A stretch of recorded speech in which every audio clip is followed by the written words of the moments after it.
मुक्ताईनगर पोलिसांनी नुकतीच एक मोठी कारवाई करत चारचाकी वाहनातून गुरांची निर्दयतेने वाहतूक करणाऱ्या आरोपींवर गुन्हा दाखल केला आहे।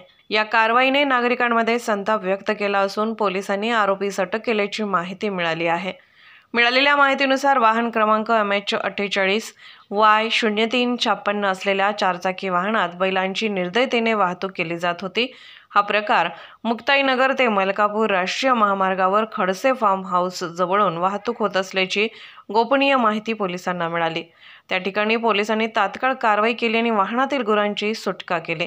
पोलिसांनी केलेल्या चौकशीत संबंधित वाहनातून गुरांची अत्यंत निर्दयतेने वाहतूक होत असल्याचे निष्पन्न झाले।